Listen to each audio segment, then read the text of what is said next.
Hey guys, how's it going? All right, I just want to give you guys a little story about what happened to my car a couple days ago. So basically, what happened was the car was driving fine all day without any kind of issue, and I went to Walmart, parked it there, got something, came back, and out of nowhere, it wouldn't crank. So no crank, no start issue that I had. So basically, everything on the dash worked fine. Everything in the car worked fine. There was absolutely no issues at all. The remote worked fine. Was able to get into the car. Radio was blasting. Radio was on. Everything. All right. So basically, I was thinking to myself, probably the battery was the issue. So what I did was I turned on the headlights, went out and checked out the beam, just to give me a gauge on how bright the headlights were. I could probably determine whether the battery was good or not. And the headlights were really bright. So right off the bat, I was thinking if they were that bright, I should at least get like a really slow crank if the battery was kind of low. Regardless, I had to check out where the battery was. I went and checked out where the battery was just to make sure that all the terminals were clean and they were tight. And I noticed that the terminals were a little bit corroded. There was some white bluish stuff on there. So what I did was I took out a bottle of Coke, poured it on the terminals, and was trying to clean it with some paper towels, and was able to clean it pretty good. Now the terminals weren't super tight. I was able to wiggle it out, but they were snug in there, so I knew that it probably wasn't the terminal being loose that was causing the issue.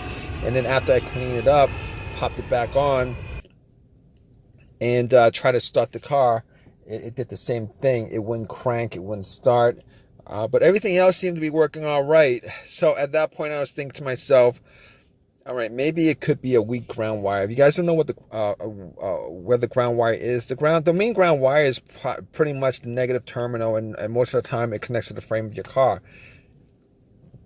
So I checked it just to make sure there's no corrosion, that it wasn't split or anything like that. There was no issues with it. So what I did after that was I had a battery pack that I bought a couple of months ago, because I had the same situation where I swapped out the battery. I was hoping that it was the battery, even though I swapped it out, considering I could actually just swap it out, at Walmart. So I actually put the battery pack on there. It was at 100%. Tried to start it, and still wouldn't start. So at that point, I knew it was probably not the battery. And even though, I didn't think it was the alternator, I could probably just at that point rule out the alternator, because if it was the alternator, the car would have at least slow cranked, or I would have been able to start it. And then once I took the battery pack off, it would have just died out. So at that point, I was able to rule out a bunch of stuff. I was able to rule out the battery, the ground cable, and the alternator, even though that probably wouldn't have caused the issue. So after going through that, I was thinking to myself, could it be something, could it be the car's computer ECU? Because I did see a check engine light on my dash, and that check engine light was there. It's been there for a while, and I believe it was for a O2 sensor issue. Now, I did have an OBD2 that I bought from Walmart, and it was a $19 OBD2, one of those cheap ones, and I pretty much hooked it on to my OBD port, and try to make sure that I was actually getting a connection between the car's computer and the car itself. It did scan all the way through. Now I'm pretty sure that that the OBD2 wouldn't actually pick up anything that would cause a no crank, no start situation for the most part, except if if if the car's ECU, the car's computer was, for some reason separated from the car. For what reason, couldn't communicate with the car. But anyway, regardless, I actually plugged it in. It scanned all the way through. Only code that popped up was the aux02 sensor code, and at that point, I was pretty sure that it wasn't anything to do with the car's computer, any codes that would cause it, and I actually had to move on to I had to move on to some other troubleshooting outside of that, because that wasn't causing the issue. So basically, I got to a couple of things, which were the fuses and the relays, which were highly capable of causing a situation like this. And got to the fuses, checked out all the fuses, just to make sure that none of them were blown. And I was actually looking at them. Now, I didn't have a fuse tester on me. I didn't think it was the fuses. Now, the two situations that I've had where fuse would cause a situation like that, one of those situations was a Honda that I had where the main fuse blew, and I was getting no power throughout the whole entire car. The main fuse was the fuse that connected the battery to the fuse box itself.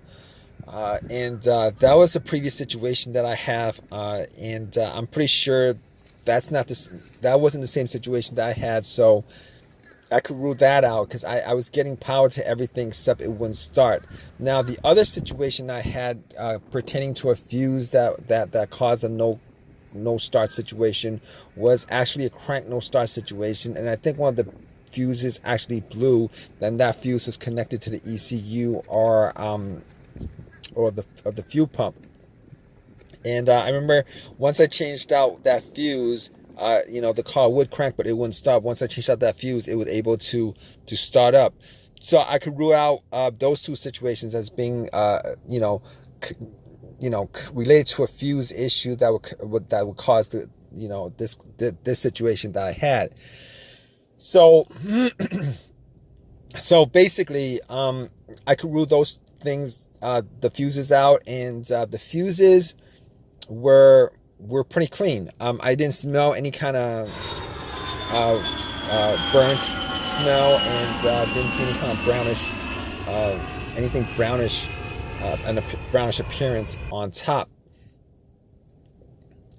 So at that point, I was able to kind of rule out the fuses, not at 100%, but I was able to rule out the fuses for the most part. So basically, at that point, I had a situation where I was maybe, it could have been the relays or the starter. That's what the two situations that came up.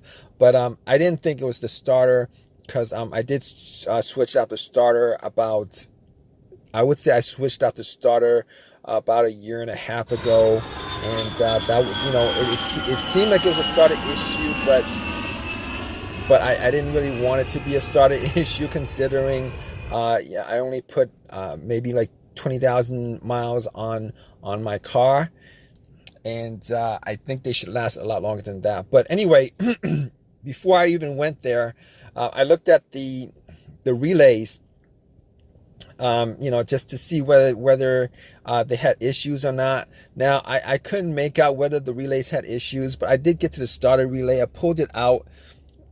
It looked like it was a bit dirty or whatever, but I had some rubbing alcohol, put it on some paper towel, and wiped the connectors, put it back in, try to start it. It really didn't do anything.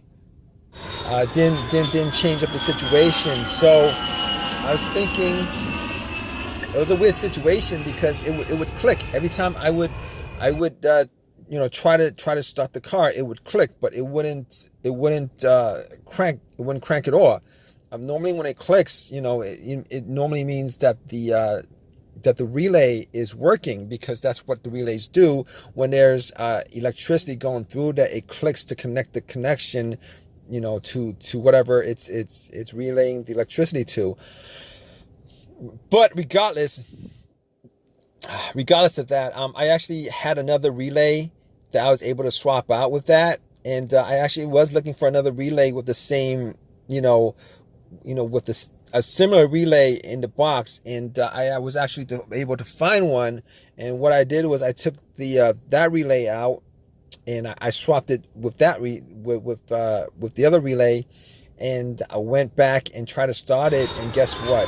Bam! It started up. It worked without a problem. And at that point, I knew that it was the relay that was the problem. All right. So it was a pretty easy fix. I drove to AutoZone, which was within that whole shopping center. Swapped out the relay, and that was like 3 days ago. Haven't had a situation since. I've been driving the car, turning it on, off, for 3 days. Haven't had that situation at all. So just want to give you guys, just gonna give you guys that story of a quick fix that I had of my car. If you guys are in the same situation, you guys watching this video, hopefully you guys have as easy of a fix as I had on my car. You guys have a comment, leave your comment in the comment section. Please give me a thumbs up. Please subscribe. Like I said, if you guys are in the same situation, just go through the steps that I went through as far as trying to figure out, the situation with my car. And, you guys should be good as far as troubleshooting and diagnosing your particular problem. Take care, guys.